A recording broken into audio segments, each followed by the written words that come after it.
"You're not family yet," she said, swirling her wine without blinking. That alone was enough to ruin the night, but when she added, "And frankly, I don't think you ever will be," I knew something in me had shifted for good. I didn't flinch. I didn't cry. I just looked at her and smiled the kind of smile that makes people nervous. The next morning, I logged into our shared wedding registry account, deleted her name from every planning note and vendor tag she had inserted herself into, and started again from zero. Clean slate. No apologies. That was the moment I decided if being accepted meant surrendering who I was, then I'd rather be unwelcome. My name is Rita Ora. I'm 29 years old, born and raised in the outer neighborhoods of San Francisco, where the streets were cracked, but our backyard lemon trees still managed to bloom. I work as a creative content strategist at a nonprofit edtech company downtown, and before all this wedding mess began, I genuinely believed I had found what people call a grown woman's dream, a career built from scratch, a small but reliable group of friends, and a man I truly loved. Cole Donovan wasn't just charming, he was warm in a quiet way, the kind of person who makes eye contact when he listens and knows when not to interrupt. We met at a panel on educational equity 3 years ago. I was managing brand coverage for our team. He was representing his family's foundation. I noticed him because he didn't speak like someone who grew up around trust funds. He noticed me because I told him his tie was crooked before he stepped on stage. We had dinner the next week, and just like that, something ordinary turned into something that felt permanent. Cole came from a different world. Old money, black tie fundraisers, board memberships passed down like monogrammed cufflinks. His parents, Evelyn and Charles Donovan, weren't cold exactly, but they carried the kind of grace that made people feel watched. They nodded more than they spoke, and everything they said felt like it had been pre-approved by an invisible PR team. But I tried. Sunday dinners, charity luncheons. I wore the tailored dresses, studied their preferred wine lists, asked about the foundation's latest investments like I cared more than I did. They never said anything cruel. But the real frost came from Brielle Cole's older sister. Brielle wasn't loud, but she was lethal in the quietest ways. She was 35, worked as the family's head of external affairs, and had mastered the art of turning kindness into a weapon. At first, I thought it was me projecting. I grew up in a home where yelling meant love and silence meant punishment, so I assumed I was misreading her. But then there were the comments, subtle, curated. "Oh, you're wearing flats, I guess. Comfort is practical when you're walking to BART. That's cute. My assistant went to the same school as you. Is this one of your content girl outfits? You always look so approachable." It never stopped, but I smiled through it. Cole kept saying she'd warm up. She just needed time. She was overly involved. Sure, but she meant well. I tried to believe him, until the night he proposed. It was supposed to be just us. A quiet weekend at Inverness, where the cliffs met the sea and silence finally felt earned. He asked me to marry him over a glass of wine and a borrowed acoustic guitar. No audience, no spectacle, just his hand in mine and a promise that we'd build something of our own. I said yes before he could finish the sentence. But the moment we returned to the city, reality arrived fast. His mother hosted a quiet dinner that turned into a formal announcement. His father toasted with rare scotch, and Brielle. She hugged me like she was being forced, then smiled and said, "Welcome to the audition phase." I wish I could say I didn't let it get to me. I wish I could say I was stronger, but I had spent my entire life wanting to belong somewhere safe.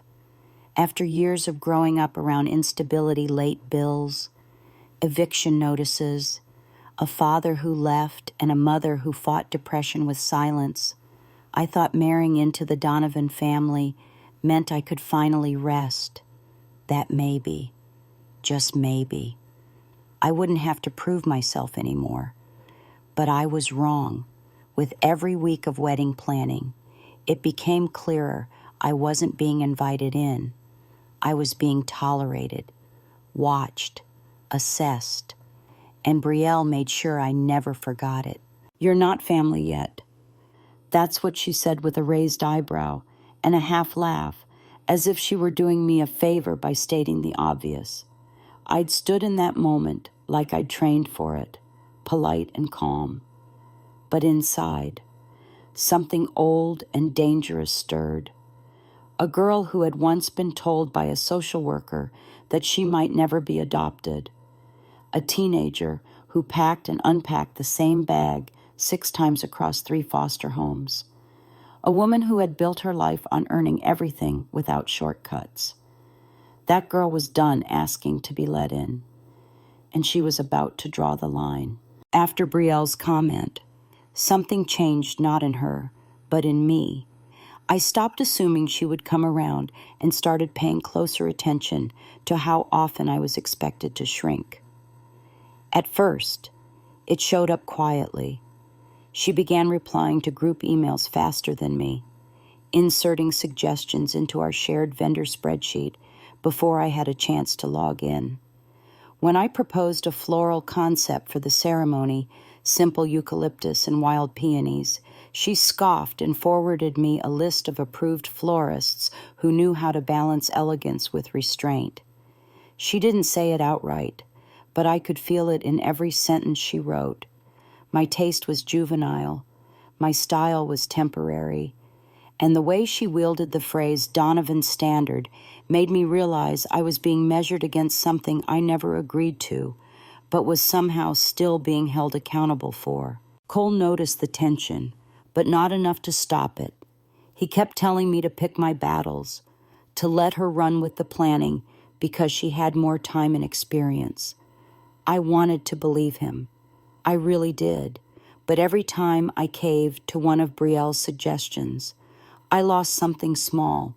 The signature cocktail we chose on our 3rd date replaced by a champagne tower.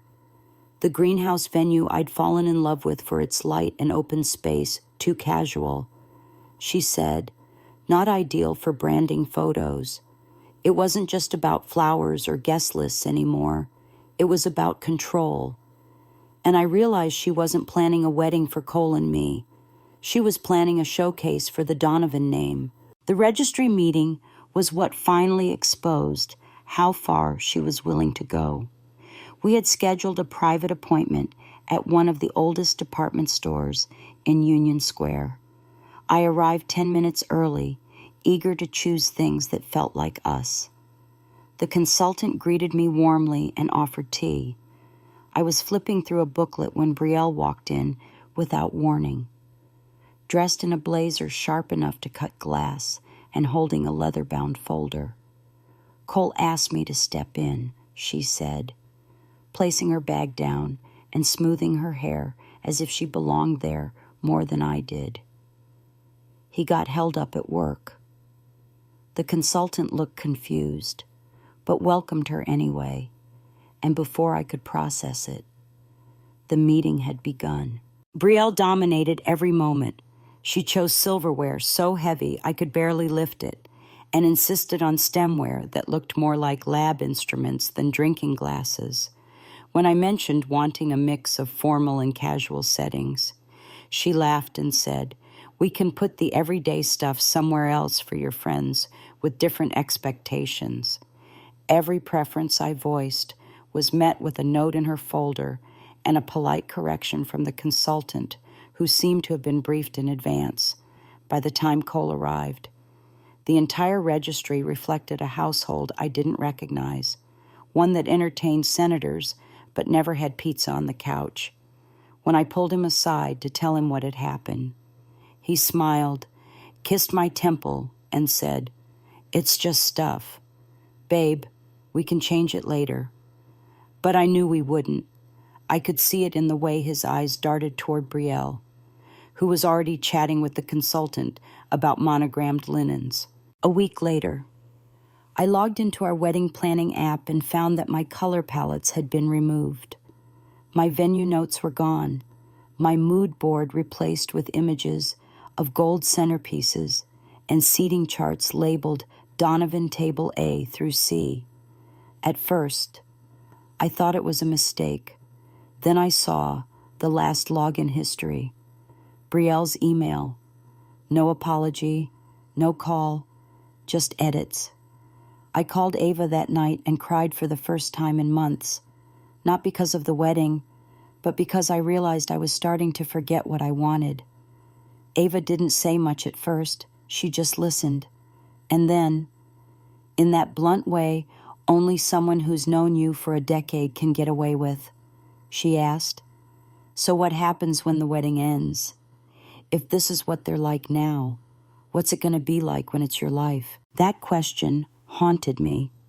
It followed me to the bridal fitting, where Brielle commented that my chosen silhouette was a little ambitious for your frame. It followed me to the wedding shower she organized, where every game was about Donovan family trivia I couldn't possibly answer. And it followed me when I opened a gift labeled "From Your Future Sister" and found a book on etiquette with entire chapters highlighted. When I showed it to Cole, he chuckled and said, "That's just her humor." But there was no humor in being erased. The worst part wasn't that Brielle was trying to control the wedding. It was that everyone else was willing to let her. I had become the quiet girl with the ring, standing in a room full of people who had decided what my life should look like without ever asking me. And the more I tried to be included, the more obvious it became that my voice didn't carry in rooms built by generations of legacy. I wasn't just planning a wedding anymore. I was fighting for the right to exist in it. The turning point wasn't dramatic. It didn't involve yelling or broken glasses. It happened in a quiet hallway outside the powder room during a charity dinner held in the Donovan Estate's East Wing. I had excused myself after Brielle introduced me to a donor couple as the soon-to-be addition, with a smile that carried more weight than warmth. As I leaned against the marble counter to catch my breath, I stared into the mirror and hardly recognized the woman looking back. The dress was beautiful, but didn't feel like mine. The lipstick was too subtle. Even the earrings had been chosen by Evelyn. I looked polished. I looked appropriate, but I didn't look like me. When I stepped back into the hallway, I found Cole waiting with 2 glasses of sparkling water and a smile he probably thought was comforting. He asked if I was all right. I said yes, even though I wasn't. And that became the pattern. I kept pretending, and he kept accepting it, until one night. The pattern cracked. We were at home, surrounded by half-packed wedding gifts and unopened letters from vendors. I had just received another box from Brielle, wrapped in ivory ribbon and containing a framed photo of Cole with his ex-fiancée at a gala, with a handwritten note that said, "A reminder of how far he's come." I showed it to Cole, hoping maybe foolishly for outrage. Instead, he sighed, rubbed the bridge of his nose, and said, "She just misses the old days." That's when I realized we weren't partners in this. I was navigating landmines, and he was just hoping I'd stop stepping on them. The next morning, I called Ava and asked if I could stay with her for a few days. I didn't give Cole a long explanation. I just said I needed space. He said okay and offered to let his family know I was taking time to decompress. That word decompress bothered me more than I admitted, like this was a spa break, not a moment of reckoning. At Ava's apartment, surrounded by mismatched throw pillows and the smell of reheated pho, I started to breathe again. We sat on her balcony with cheap wine and soft music in the background while I poured out every moment I had held in. Ava didn't interrupt. She didn't offer solutions. She just let me speak until the words ran out.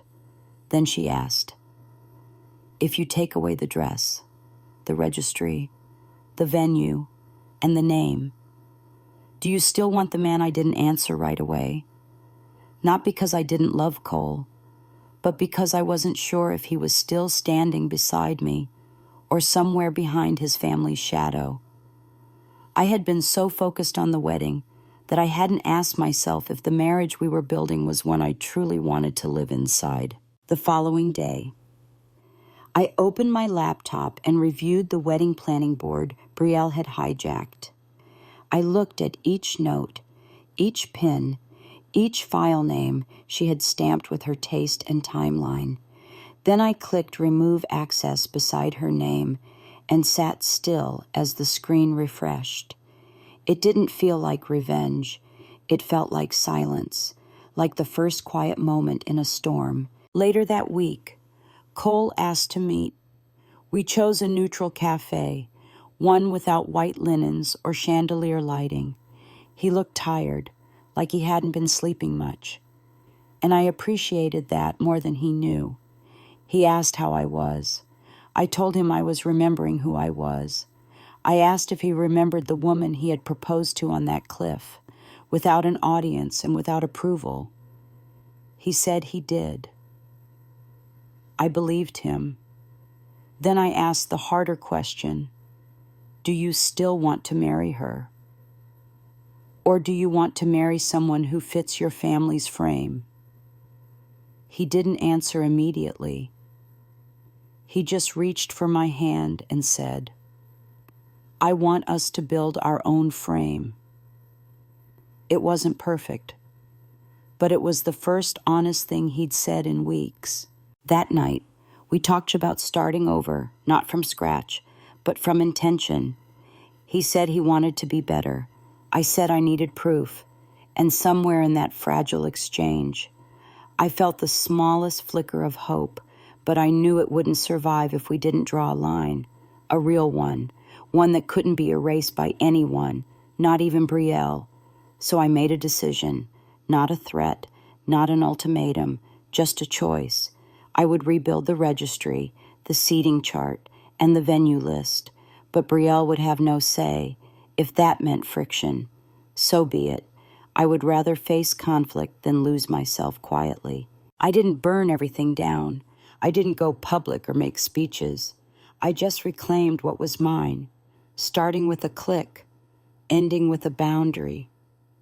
It was the first time I chose me over peacekeeping, and for the first time, I didn't feel like an outsider trying to earn a seat. I felt like a woman ready to set the table herself. The first thing I did after removing Brielle from the planning board was open a new spreadsheet, not to start from scratch, but to remember what the original vision had been before it was distorted into a performance. I listed the things that mattered to me, not what looked good in photos, not what would impress family friends, but what actually felt like us. A small outdoor ceremony under oak trees, farm-to-table food that reminded me of the nights Cole and I spent cooking during lockdown, a playlist of songs that didn't require a string quartet. The more I wrote, the more I felt like I was breathing with my full lungs again. This wasn't about reclaiming power. It was about recovering presence. That weekend, I met with our wedding planner, Samir, at a coffee shop we used to visit before everything turned formal. He looked nervous when I arrived, and I couldn't blame him. He had been caught between politeness and hierarchy, answering to whoever signed the check. I told him calmly that from now on, all communication would go through me and Cole, and that Brielle was no longer authorized to make decisions. He nodded slowly, then admitted that he had received over 40 emails from her in 2 weeks. Most were marked urgent. I wasn't surprised. I was just done pretending urgency justified overreach. I didn't call Brielle. I didn't explain. I didn't send a dramatic message. I let the silence do what words couldn't. Within days, I received a long, formal email from her with subject line clarification. It outlined how she had only been trying to help, how she knew I must feel overwhelmed, and how she had merely stepped in where leadership was lacking. It read like a performance review disguised as a peace offering. I didn't respond. I simply forwarded it to Cole. That night, he didn't say much, but I saw him sit at his desk for over an hour, typing something slowly. When I asked what it was, he said, "I'm setting boundaries with my sister. Late, but necessary." A few days later, we met with his parents for brunch. Evelyn arrived in pearls, Charles in his usual blazer, and both of them wore expressions that made it clear they already knew what we were about to say. We weren't combative.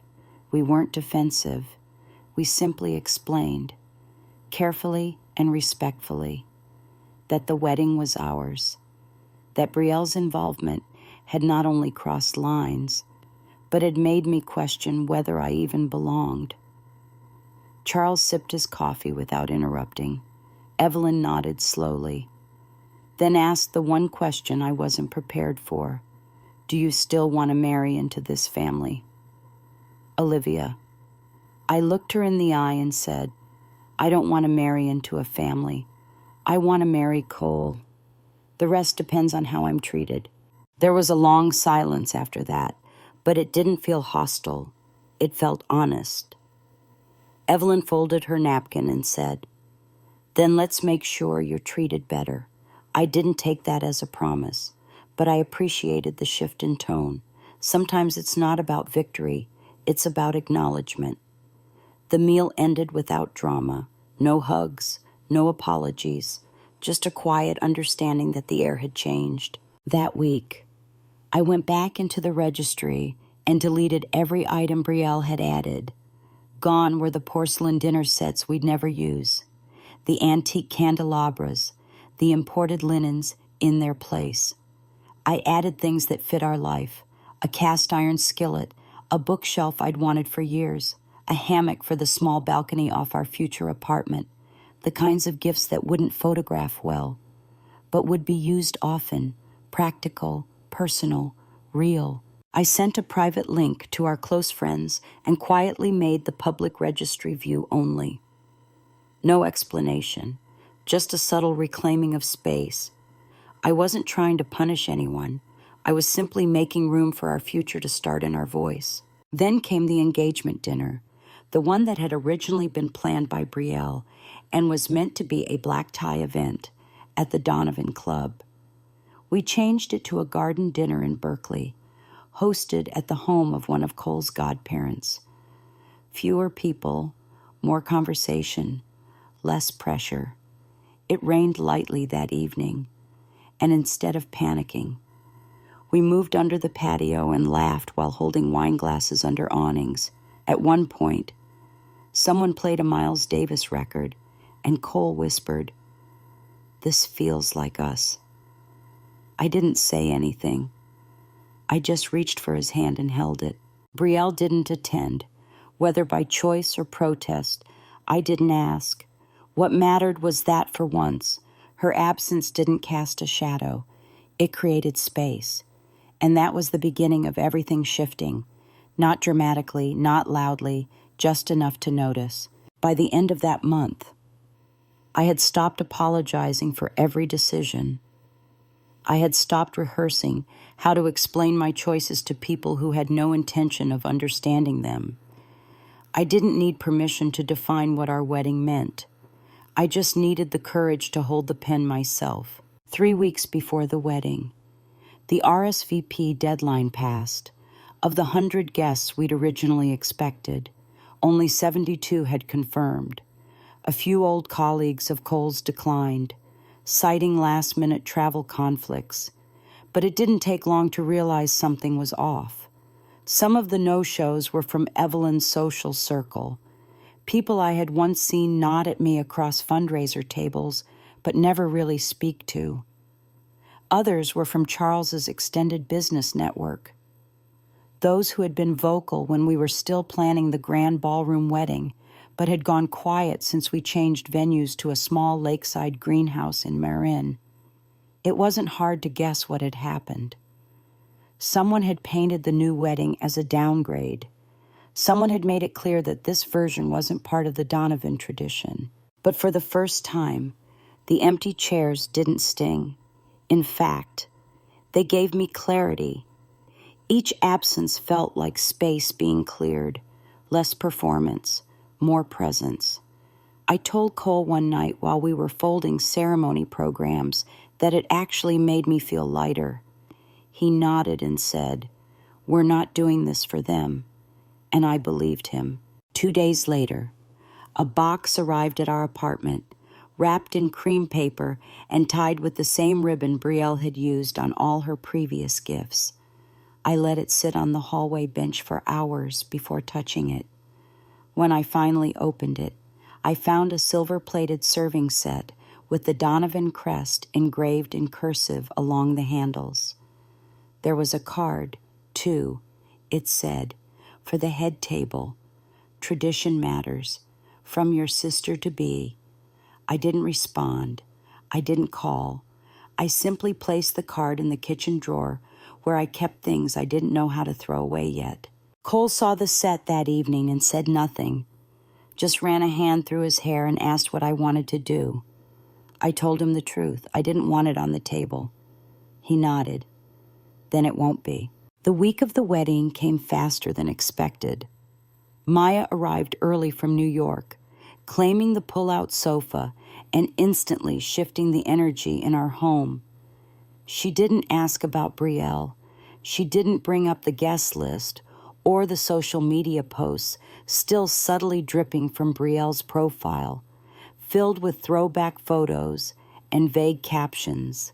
Instead, she helped me rehearse my vows, made Vietnamese iced coffee just how I liked it, and took me to get my nails done by the same tech who had once fixed my prom disaster years ago. She reminded me, in quiet ways, that I was not alone. Then came the rehearsal dinner, smaller, more intimate. We held it at a wine bar downtown that let us rent the back room and decorate it ourselves. Ava arranged wildflowers in thrifted vases. Cole's best friend made a playlist, and instead of formal speeches, we simply let people talk when they felt moved to say something. That night, as laughter echoed off brick walls and no one looked over their shoulder for social approval, I felt something I hadn't in months' freedom, not just from Brielle's control, but from my own fear of not being accepted. Toward the end of the evening, Evelyn approached me. She wasn't wearing pearls, just a soft gray scarf and simple earrings. She waited until the music softened before speaking. "I know I haven't made things easy," she said, "but I want you to know that I've been watching, not with judgment, with curiosity. You've handled things with more restraint than most would, and I respect that. I didn't say thank you, not out of pride, but because it didn't feel like a gift. It felt like truth finally spoken." The next day, Brielle sent one last message, a single sentence. "Via email, I hope you have a beautiful day, even if it isn't what our family expected." No signature, no emoji, just punctuation and distance. I stared at it for a while, then archived it without reply. Some silences are earned. The night before the wedding, I walked the aisle alone one last time to check the lighting. The greenhouse smelled of eucalyptus and rain-soaked wood. The chairs were simple, the fabric soft. No crest, no chandeliers, just the quiet hum of something genuine. Cole met me in the middle, took my hand, and whispered, "We made it." I nodded, not because I felt victorious, but because I felt steady. There had been no explosion, no public collapse, just a slow, deliberate shifting of power back to where it belonged. And in that calm, something new had space to grow. The morning of our wedding began without grandeur. No choreographed makeup team, no champagne tower waiting in a hotel suite, just Maya making coffee in the kitchen, Cole in the next room quietly steaming his shirt, and a kind of calm that felt earned, not arranged. The greenhouse was already set, the chairs aligned under hanging lanterns, the air still holding the scent of last night's rain. I stood in the small dressing space beside Ava, who helped zip up my gown while humming softly to herself. The dress wasn't couture or dramatic. It was simple, made from a soft crepe that held its shape but moved when I walked. It was the kind of dress someone wears when they aren't trying to impress a crowd, but trying to feel like themselves. Guests began to arrive slowly, some from Cole's side, most from mine. A few of the original names on our RSVP list didn't appear, but I didn't count. The people who mattered were present, and the absences no longer felt like losses. They felt like choices. The music started nothing elaborate, just a playlist Maya and I had made months ago while sitting on her living room floor. I waited behind the frosted glass, watching people take their seats. That was when I saw her. Brielle arrived 10 minutes late, wearing a navy suit that looked as though it had been chosen not for beauty, but for impact. Her expression gave nothing away, no smile, no sneer. She took a seat near the back, not among the family row, but with the business acquaintances who had come out of loyalty to Cole. I didn't feel angry. I didn't feel nervous. I felt oddly relieved. Her presence meant I no longer needed to wonder whether she'd try to reclaim the moment. She had shown up, but she wasn't at the center. That was enough. When I finally stepped into the aisle, I didn't focus on the guests or the flowers or the curated stillness. I focused on Cole. He was standing there, under a soft arch of eucalyptus and white garden roses, looking at me like I was the only person in the room. His eyes didn't search the crowd. They didn't flicker with anxiety. They were steady, as if every twist that had brought us to this point had only made him more certain. And in that moment, I didn't think about the registry, the sabotage planning, the small humiliations. I thought only about this despite everything. We had made it. We exchanged vows we'd written separately but edited together. No recycled phrases, no promises we didn't believe in. Mine talked about choosing him in small ways, every day, even when it wasn't convenient. His talked about showing up, fully, especially when it was hard. He said he had learned that silence could hurt just as deeply as words, and that he wouldn't let fear be his reason for standing still again. When he finished, I saw tears in Maya's eyes, and even Evelyn, sitting near the front, held her breath a little longer than usual. The ceremony ended without fanfare, but as we walked down the aisle as husband and wife, there was no mistaking the shift in air. Not triumph, not revenge. Something subtler, something stronger. Afterward, during the reception, people mingled without choreography. There was no head table. Cole and I moved between groups like we were guests at our own celebration, not performers trapped by protocol. The food was exactly what we'd wanted: fresh, unfussy, and made with intention. No one asked about the china. No one missed the champagne tower. Brielle remained seated for most of the evening, speaking occasionally with Charles and a few acquaintances. She didn't make a scene, but at one point, I caught her watching me as I laughed with Diane, one of my oldest colleagues, over a joke about our first year working together. Brielle didn't look angry. She looked like someone trying to understand a language she never bothered to learn. We made brief eye contact. She nodded once, almost imperceptibly, and I nodded back. Not forgiveness, not reconciliation, but something quieter, acknowledgement. As the night wore on, Cole stood to give a short speech. He thanked our friends and families, then turned to me and said, "This day isn't perfect because of the flowers or the food. It's perfect because we made every choice together, no matter how hard it got." I didn't cry. I didn't need to, because in that moment, I felt more seen than I had in a long time, not just by him, but by myself. The morning after the wedding, the silence in our apartment felt sacred. No buzzing phones, no lists taped to the fridge, no urgent decisions disguised as polite suggestions. Just the soft sound of sunlight slipping through the curtains and the scent of leftover eucalyptus clinging to the sleeves of my dress, which I had left draped over the back of the couch without guilt. Cole was still asleep, one hand curled near his face, his wedding band reflecting the light like it belonged there all along. I sat by the window with a cup of coffee and let my mind replay everything, not the chaos, not the tension, but the quiet victories that had made yesterday feel like a beginning instead of an end.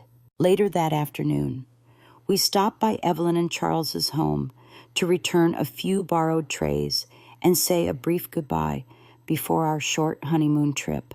I expected formality. What I didn't expect was Brielle sitting in the sunroom, a small box on her lap, her gaze fixed on the garden outside. When she saw us, she stood, but didn't step forward. Charles nodded, motioning to us to come in, and Evelyn, ever composed, said she'd let the three of us speak alone. There was no tension in the room, just something quieter, something that felt like resignation dressed as decorum. Brielle handed me the box without a word. Inside was the silver serving set she'd gifted us weeks ago, now without the engraved family crest. In its place was a simple monogram of our initials. "Nothing more," she said, quietly. "I had it reworked.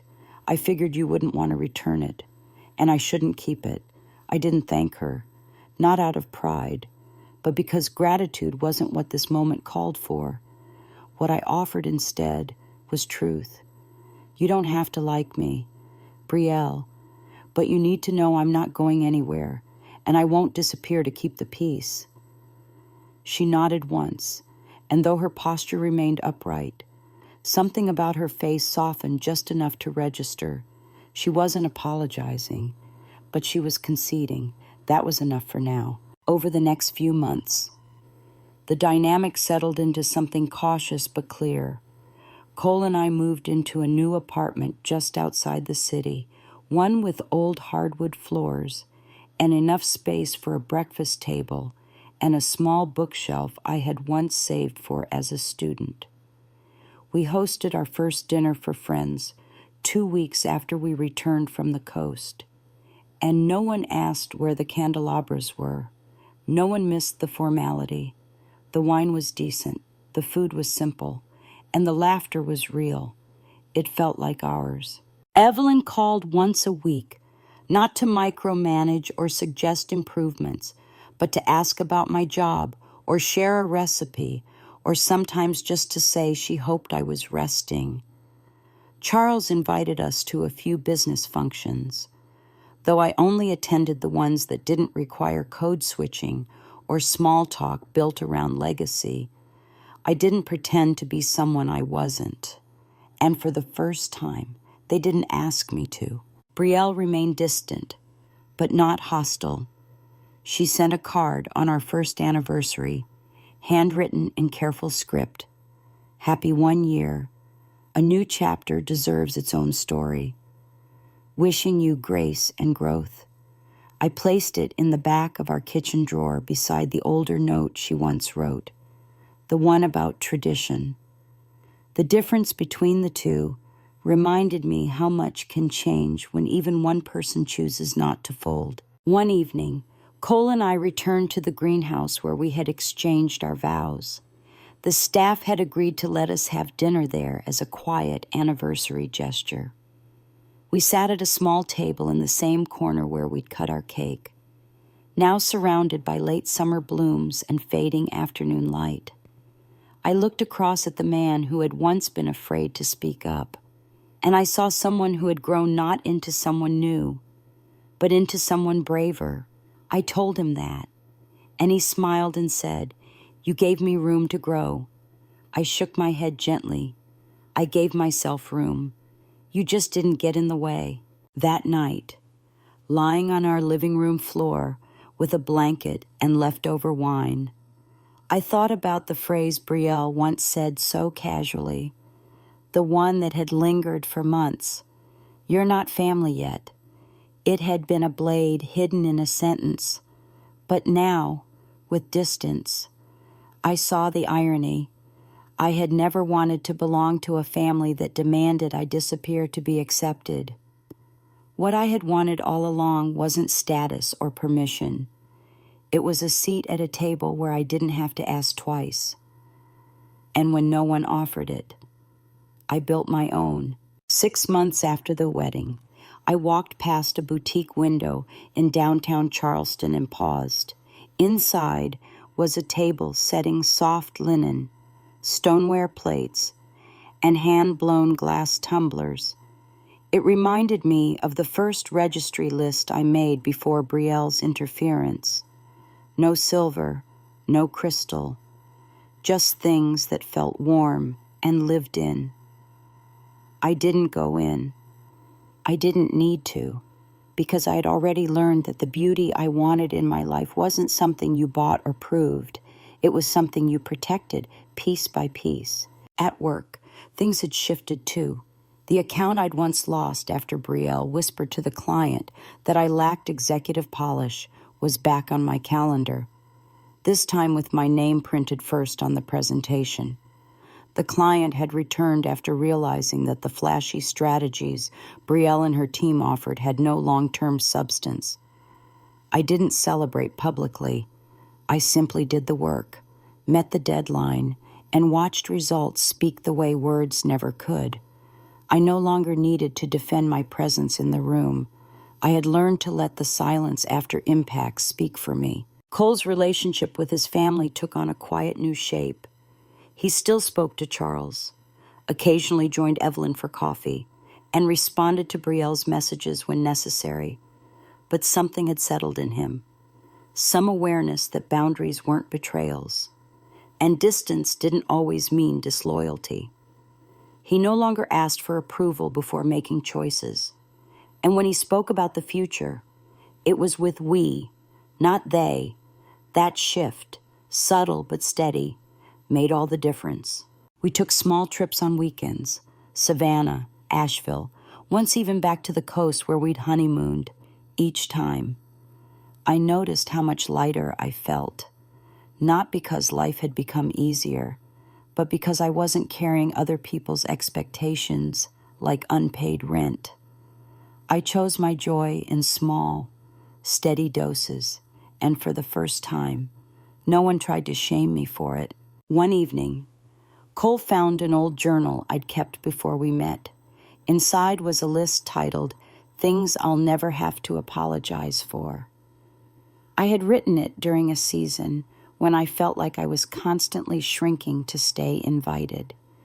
At the top of the list were 5 words speaking up when I'm dismissed. I read that line again and again, realizing how far I had come back then. Saying what I needed had felt dangerous. Now, it felt like maintenance, like brushing your teeth or paying the electric bill. A simple act of staying whole. Around that time, Maya got promoted. She invited me to celebrate with her over dinner, and we ended up talking late into the night. At one point, she leaned in and said, "You do realize what you did, right? You stood up to a system that was built to fold women like you into silence, and you didn't just survive it, you rewrote it." I didn't know how to respond, so I just said, "I didn't rewrite it alone." She smiled. "You didn't have to, but you did it anyway." Brielle reached out again, this time with an invitation. Her firm was hosting a winter gala, and she included us in the guest list. There was no pressure, just a card, handwritten, saying she hoped we would consider attending. Cole asked me what I thought, and I said honestly, "It depends. Are we being invited to be seen or to be acknowledged?" He nodded. "We'll go, but only if we're showing up on our terms." We arrived late, intentionally. The room was grand, just as I remembered: mirrored walls, soft lighting, the kind of luxury that masks control behind decor. When Brielle saw us, she walked over calmly. She didn't offer an apology, but she did say, "I see now that it wasn't just about taste. It was about truth." I didn't correct her. She was still learning, and I no longer needed her to arrive at the lesson at the same time as me. That night, I didn't worry about who watched us. I didn't look for signs of approval. I wore the dress I had chosen without a second opinion. I laughed with clients I respected. I left when the music got loud, not because I felt out of place, but because I had learned how to leave without guilt. That, to me, was power. As Cole and I walked back to the car, he slipped his hand into mine and said, "I think this is the first time we've been in that room and didn't feel like we had to perform." I nodded. "It's because we don't need their script anymore." We drove home in silence, the good kind, the kind that says everything is where it belongs. The first time I saw our names printed side by side again, it wasn't on a wedding program or an RSVP list. It was on the deed to the new place we bought together, a small home on the edge of Folly Beach with too much sunlight and just enough quiet. No fancy registries, no family drama, just two people, choosing each other without the need for permission or performance. The moment I signed my name beside his, I didn't feel owned or displayed. I felt aligned. And that was a first. We had found the place accidentally. A friend of mine had mentioned it was going up for sale. And on a whim, we drove out on a Sunday afternoon to look. It wasn't big. It wasn't grand. But the walls had the kind of silence that made you breathe deeper. A porch where the wind didn't feel like an interruption. A kitchen where I could actually picture morning light, coffee, and peace. I didn't ask anyone else's opinion. I didn't check if it matched anyone's expectations. It felt right, and that was enough. The day we moved in, Cole brought out a small box I had almost forgotten about. Inside were the RSVP cards from our wedding, yes, no, and the one unsigned card from Brielle that simply said, "Pending." He looked at me and said, "You want to keep this, or toss it?" I took it from his hand, held it up to the light, and for a moment, I remembered how small it had made me feel. Not anymore. I dropped it into the recycling bin without a word. He smiled. That was the end of it. What surprised me was how little I needed closure by then. I didn't need an apology. I didn't need her to understand. I didn't even need her to know I had moved on. Healing, I learned, wasn't a speech or a confrontation. Sometimes it's simply living the life you were denied without bitterness. Not louder, just clearer. The registry drama, the bridal tension, the cold comment that started it all.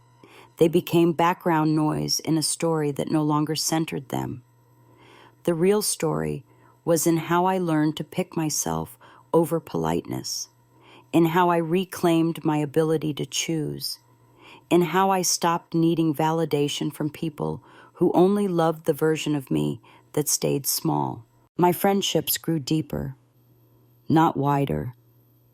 People like Maya, like JC from work, like Grace from my book club, they had all seen what happened without asking for gossip or drama. They stood by me quietly, consistently, and their presence reminded me that not all families are made from blood or marriage. Some are built from mutual respect and the quiet promise that you'll show up, no matter how ugly things get. That meant more to me than any wedding toast ever could. Cole's parents came down to visit a few months later. We made dinner together, and they brought me a small olive tree for the front porch. Evelyn didn't try to fix anything, and Charles didn't pretend we all had the same version of the past. Instead, they simply existed beside us in peace. That, I realized, was the best kind of reconciliation, not forced, not performative, just present. When I look back now, I don't see failure. I see protection. That comment, "You're not family yet," used to burn. Now, I see it for what it was, a projection, a warning from someone who needed control more than connection. And I no longer take it personally. That was her story, not mine. We never hosted a second wedding, never threw a makeup party, never invited everyone back to get it right. Instead, we had a barbecue with close friends and called it a celebration. No speeches, no dress codes, just ribs, laughter, and a playlist we made ourselves. That night, someone asked if I missed the chance to have the wedding I originally planned. I looked at Cole, who was holding my hand and laughing over something trivial, and I said, "This is the version I didn't know how to dream of back then, but it's the one that feels like home." What I've come to understand is this sometimes. The victory isn't in proving people wrong. It's in proving to yourself that you don't need their version of success to feel whole. I didn't fight back with anger. I didn't make a scene. I simply lived well. And in doing so, I redefined what belonging looked like. By the time the holidays came around, I had already made peace with who would and wouldn't be at the table. I sent out no invites. I sent no explanations. But the people who mattered showed up anyway with food, with warmth, with open hands, not out of duty, out of choice. That, to me, is what real family is. On what would have been our 1-year anniversary, I didn't cry. I didn't scroll through old photos or reread text messages.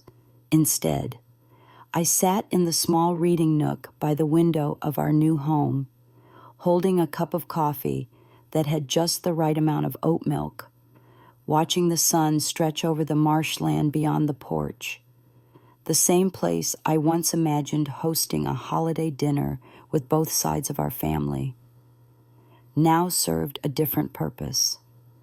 It was mine, peacefully, unapologetically mine. And I realized I hadn't been abandoned by a family. I had been freed from an illusion. For a long time, I thought belonging came from being accepted, from being tolerated, from earning your place at a table someone else built.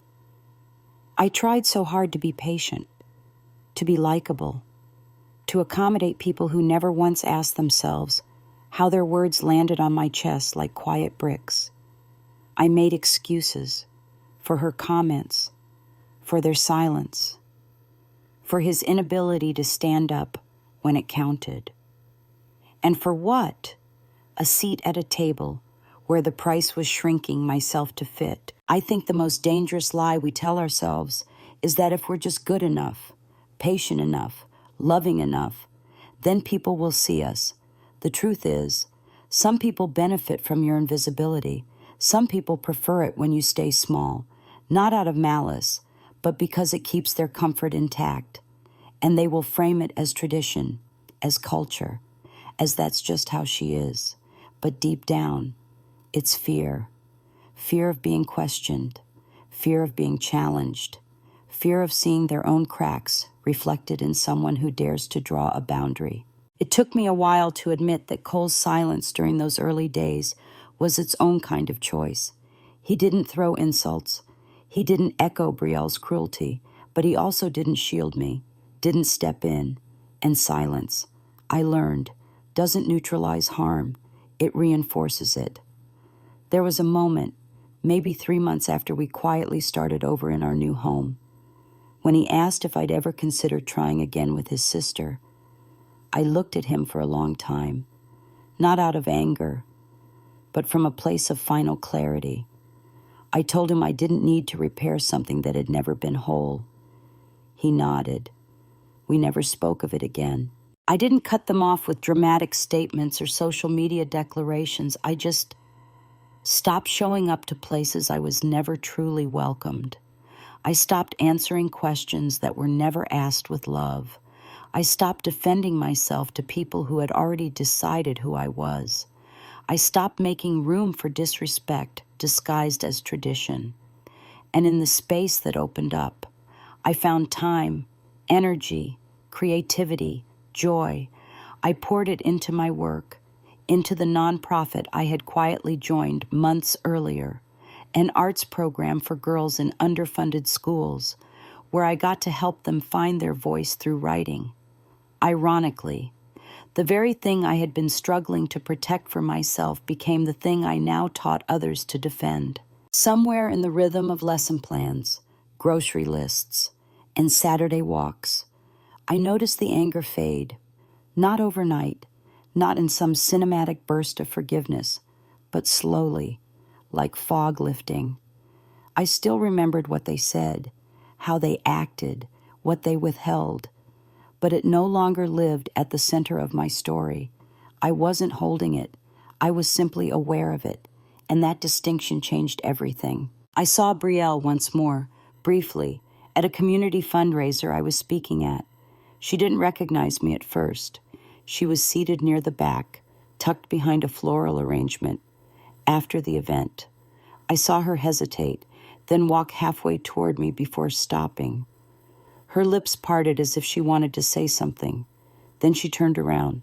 No apology, no explanation, just the quiet echo of someone who realized too late that she couldn't control the narrative anymore. I didn't chase her down. I didn't need to. The story didn't end with revenge or triumph or some neat moral bow. It ended with peace, with quiet, with a woman who remembered her own worth, and for anyone listening who has ever been told, "You're not family yet," or worse, been made to feel like you'll never be enough. I hope you know that family is not a title someone else gives you. It's a space you get to define for yourself. And sometimes, the greatest act of love is choosing yourself, even if it means walking away from those who never chose you back.